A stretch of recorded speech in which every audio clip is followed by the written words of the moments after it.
Assalamualaikum warahmatullahi wabarakatuh. Perkenalkan saya Wisnu Triwahyuda. Di sini saya akan mempresentasikan tentang bab 5 yang berjudul Mewaspadai Ancaman Terhadap Kedudukan Negara Republik Indonesia. Nah, yang pertama, saya akan membahas tentang menelaah ancaman terhadap integrasi nasional. Dalam membangun integrasi nasional, bangsa Indonesia selalu dihadapkan pada ATHG. Yang pertama, ancaman. Ancaman merupakan suatu hal atau usaha yang bersifat mengunggah atau merombak kebiasaan yang dilakukan secara konsepsional, kriminal, serta politik. Yang kedua, tantangan merupakan suatu hal atau usaha yang bertujuan untuk bersifat mengunggah kemampuan. Yang ketiga, hambatan merupakan suatu hal atau usaha berasal dari diri sendiri yang bertujuan melemahkan atau menghalangi secara tidak konsepsional. Yang keempat, gangguan merupakan usaha dari luar yang bertujuan melemahkan atau menghalangi secara tidak konsepsional. Ancaman bagi integrasi nasional tersebut datang dari luar negeri maupun dari dalam negeri Indonesia sendiri dalam berbagai dimensi kehidupan seperti ideologi, politik, ekonomi, sosial budaya, serta pertahanan dan keamanan. Ancaman tersebut berupa ancaman militer dan non-militer. Yang pertama, ancaman di bidang ideologi. Bangsa Indonesia belum sepenuhnya terbebas dari pengaruh paham lainnya, misalnya pengaruh liberalisme. Saat ini kehidupan masyarakat Indonesia cenderung mengarah pada kehidupan liberal yang menekan pada aspek kebebasan individual. Globalisasi ternyata mampu meyakinkan masyarakat Indonesia bahwa liberalisme dapat membawa manusia ke arah kemajuan dan kemakmuran. Akan tetapi, pada umumnya pengaruh yang diambil justru yang bernilai negatif. Misalnya gaya hidup yang diliputi kemewahan, pergaulan bebas, dan sebagainya. Yang kedua, ancaman di bidang politik. Ancaman di bidang politik dapat bersumber dari luar negeri maupun dalam negeri. Dari luar negeri, ancaman di bidang politik dilakukan oleh suatu negara dengan melakukan tekanan politik terhadap Indonesia. Intimidasi, provokasi, atau blockade. Politik merupakan bentuk ancaman non-militer berdimensi politik yang seringkali digunakan oleh pihak-pihak lain untuk menekan negara lain.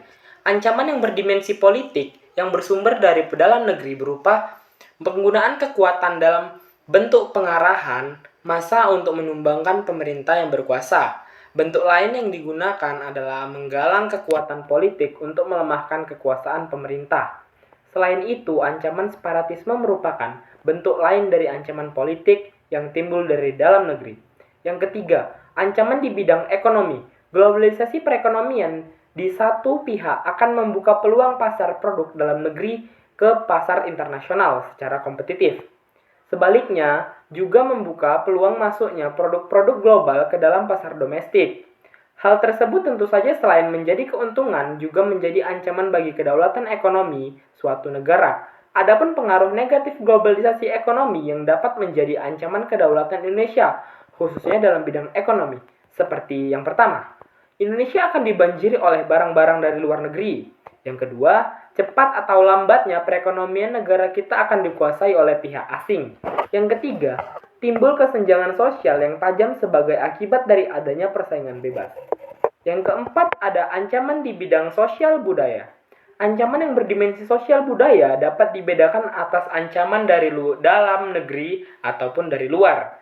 Ancaman dari dalam didorong oleh isu-isu kemiskinan, kebodohan, keterbelakangan, dan ketidakadilan. Isu tersebut menjadi titik pangkal timbulnya permasalahan seperti separatisme, terorisme, kekerasan, dan bencana akibat yang diperbuat manusia. Isu tersebut akan mengancam persatuan dan kesatuan bangsa, nasionalisme, dan separatisme. Ancaman dari timbul sebagai akibat pengaruh negatif globalisasi diantaranya sebagai berikut. Munculnya gaya hidup konsumtif yang selalu mengkonsumsi barang-barang dari luar negeri. Munculnya sifat hedonisme, adanya sifat individualisme, munculnya gejala westernisasi. Yang kelima, ancaman di bidang pertahanan dan keamanan. Ancaman militer adalah ancaman yang menggunakan kekuatan bersenjata dan terorganisasi yang dinilai mempunyai kemampuan membahayakan kedaulatan negara, keutuhan wilayah, dan keselamatan segenap bangsa.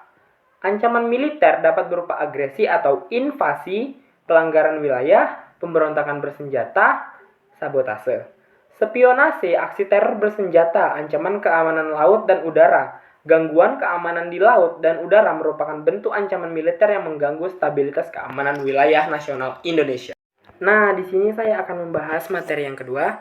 Adapun beberapa strategi ancaman Ipolexos Bunhankam, yaitu ilmu politik, ekonomi, sosial budaya, pertahanan, dan keamanan dalam membangun integrasi nasional.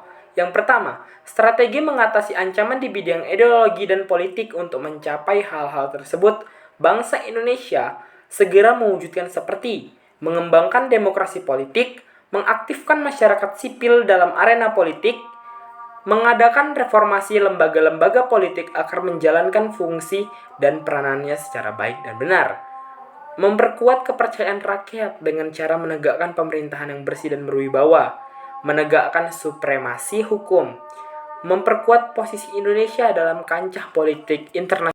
Yang kedua, strategi mengatasi ancaman di bidang ekonomi. Untuk kiranya, perlu segera diwujudkan hal-hal seperti ini. Yang pertama, sistem ekonomi dikembangkan untuk memperkuat produksi domestik bagi pasar dalam negeri, sehingga dapat memperkuat perekonomian rakyat. Yang kedua, pertanian dijadikan prioritas utama, karena mayoritas penduduk Indonesia bermata pencarian sebagai petani. Industri-industri haruslah menggunakan bahan baku dalam negeri, sehingga tidak tergantung impor dari luar negeri. Yang ketiga, strategi mengatasi ancaman di bidang sosial budaya. Dalam menghadapi pengaruh dari luar dapat membahayakan kelangsungan hidup sosial budaya.